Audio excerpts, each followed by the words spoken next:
Have you ever imagined living a life without posting on Instagram, watching YouTube, and no gossip? Is this possible? No! All of us are media users. We take active roles as audiences and content creators. In this video, we will talk about how we process media messages and topics like second screens, celebrities, and fans. But first, we need to understand some important concepts. Stuart Hall introduced the terms encoding and decoding. It means authors encode the works with meaning and we interpret the meaning in ways that make sense to us. For example, in movies, the use of lighting and camera angles suggest a particular understanding, and audiences will decode the meaning of the work. Another word, polysemy, is used to describe the idea of multiple meanings in media contents. Although the creators encoded intended messages in media contents, they can be interpreted into different meanings because audiences are free to read the meanings. Our ages, races, genders, neighborhood, and educational backgrounds can influence how we use and interpret media messages. David Morley points out that social position influences interpretation by providing resources for decoding media messages. A year ago, the Korean drama Sky Castle was a huge sensation, recording an all-time highest national ratings. It's about the top 0.1% of Koreans' parents desperate to raise their children as princes and princesses. It's about prestigious families' lives, but the interpretations are significantly different by social position. Korean mothers who are raising 12th-grade children tend to relate to the students' characters' academic stress and think that it is a realistic and accurate representation of the situation of Korean students. Yet, university graduates see it as an entertaining drama with comedy and romance between the characters.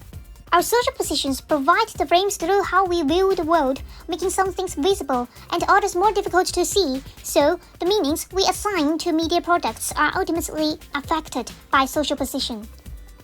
While watching dramas, have you ever checked on SNS for initial responses? It's a concept of a second screen. We'll use additional devices such as smartphones and tablets with interactive social platforms to discuss the content of the first screen, where you're initially intended to watch.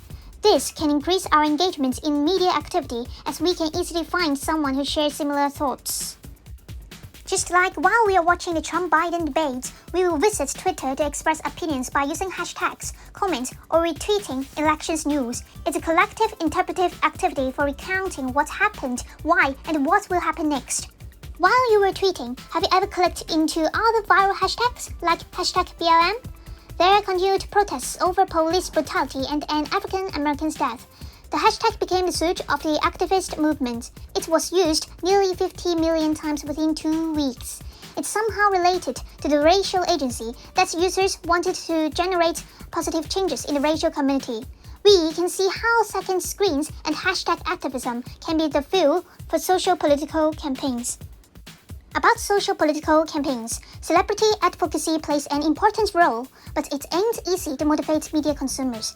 Nick Coudry discovered that those who engage in celebrities, so-called celebrity clusters, are mainly young women and unlikely to join social action. They are game players who enjoy playing the celebrity game, such as sharing gossip and being a detective. Like, they're wearing the same bracelets, they're dating! Using media is fun for them. A participant from Coudry's research said, "There's no need for the news, there's no need for anything, because there are celebrities." That's why they don't want celebrities to lead them to serious topics. Now, fans take an active role in today's media too. They enjoy the process of decoding media messages, like the celebrity game. They'll make their own media content, such as fan fiction. Besides, fandoms can be organized to promote, save, and change media context. Like Sonic the Hedgehog, fans complained that the character was too ugly, so it was changed entirely. Here, we can see how user-generated content and communities interact with traditional media.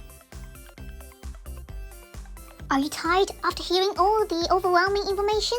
I understand. We'll easily get information or choice fatigue. In traditional media, there are people like newspaper editors. Yet, as there are no time and space limits on the internet, we, media users, can be the gatekeepers too. We can report abusive comments on Instagram to monitor fellow users. We can also do media content critique and filter the media content. For instance, we're less likely to recommend films that have lower ratings on Rotten Tomatoes to friends. In a nutshell, users are active, but not fully autonomous. We need to be sensitive to both user agency and social constraints. Users aren't necessarily immune to the influence of the media. Also, users and media are highly interrelated and interdependent. How about you? What do you think about the relationship between audiences and content creators? Let's think about it. Bye!